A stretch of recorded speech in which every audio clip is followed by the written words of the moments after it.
या संस्थेने हे जे राज्यस्तरावरील जे संमेलन आयोजित केले आहे हा खूप महत्त्वाचा विषय आहे.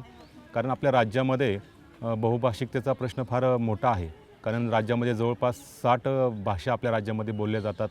त्या पद्धतीने काम होतं आणि त्या 60 पैकी साधारणपणे 14 भाषा ह्या आदिवासी विभागातील आहेत.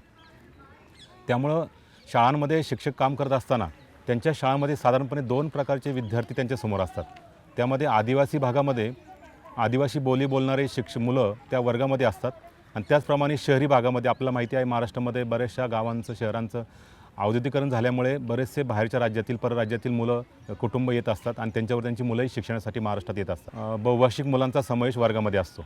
त्यामुळे शिक्षकांना आदिवासी भागामध्ये त्यांची बोली माहीत नसते आणि बहुभाषिक वर्गामध्ये शहरी भागामध्ये त्या मुलांची भाषा शिक्षणाला येत नसते. आपल्या शाळेचं जे शिक्षणाचं माध्यम आहे किंवा मीडियम ऑफ इन्स्ट्रक्शन ज्याला आपण म्हणतो, शाळा शिक्षणाचं माध्यम जे आहे ते माध्यम म्हणजे आपण प्रमाण भाषा जी आहे आपली मराठी त्या भाषेतून आपण देत असतो. पुस्तकांची पण भाषा तीच असते. बऱ्याच जवळजवळ सर्व ठिकाणी शिक्षकांची भाषासुद्धा प्रमाण मराठीच असते, परंतु मुलांची घरची भाषा मात्र वेगळी असते.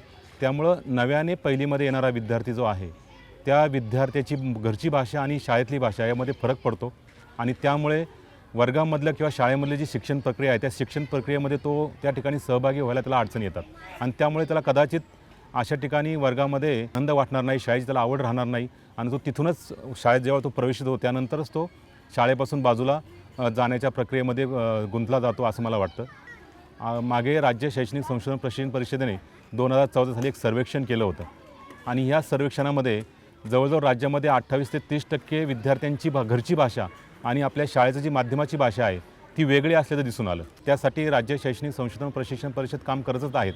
परंतु या स्वयंसेवी संस्थेने जे या ठिकाणी आज चर्चासत्र आयोजित केलं आहे त्या चर्चासत्रामध्ये इतर राज्यातून विद्यापीठामधून दिल्लीसारख्या ठिकाणाहून काही तज्ज्ञ या ठिकाणी आलेले आहेत आणि त्या तज्ज्ञांच्या वार्तालापामधून संवादामधून या उपस्थित सर्व जे आमचे अधिकारी आहेत, इतर सर्व शिक्षक आहेत, या सर्वांना त्यातून एक नवीन दृष्टी आणि एक नवीन गोष्टीची ओळख होणार आहे. मुलांच्या संस्कृतीला पोषक, मुलांच्या परिसराला पोषक असणारं शिक्षण त्या ठिकाणी दिलं तर खऱ्या अर्थाने शाळा आणि शिक्षणाची आवड मुलांना होईल आणि आपली जी आजची पिढी आहे ती खऱ्या अर्थाने भावी पिढी अतिशय सुजाण होईल. त्यामध्ये आपण जे घटनेमधील मूल्य आहेत त्या मूल्यांनाही त्या ठिकाणी आपण या बहुभाषिकतेच्या दृष्टिकोन न्याय देऊ शकतो. त्या मूल्यांची जोपासणूक यामध्ये एकात्मिक पद्धतीने बहुभाषिक शिक्षणामध्ये होत असते. त्यामुळे बहुभाषिक शिक्षण हा खरं तर खूप महत्त्वाचा आणि गरजेचा मुद्दा आहे आणि तो या संस्थेने आज या ठिकाणी उचलून धरून त्या ठिकाणी संमेलन आयोजित केलं. त्याबद्दल त्या संस्थेला मी SCERTच्या वतीने धन्यवाद देतो. त्या ठिकाणी आम्हाला संधी घेण्याची संधी त्यांनी दिली त्याबद्दल त्यांचं मी ऋण व्यक्त करतो. खूप चांगल्या प्रकारे काम पुढे होणार आहे. त्यासाठी सर्व संस्थेला शुभेच्छा देतो आणि आम्ही हे काम आमच्या डाएटच्या सर्व अधिकाऱ्यांच्या माध्यमातून SCERTच्या माध्यमातून शक्य त्या प्रमाणामध्ये नवीन शैक्षणिक धोरणाचे अनुसरून आम्ही पुढे घेऊन जाण्याचा निश्चित प्रयत्न करणार आहोत. धन्यवाद.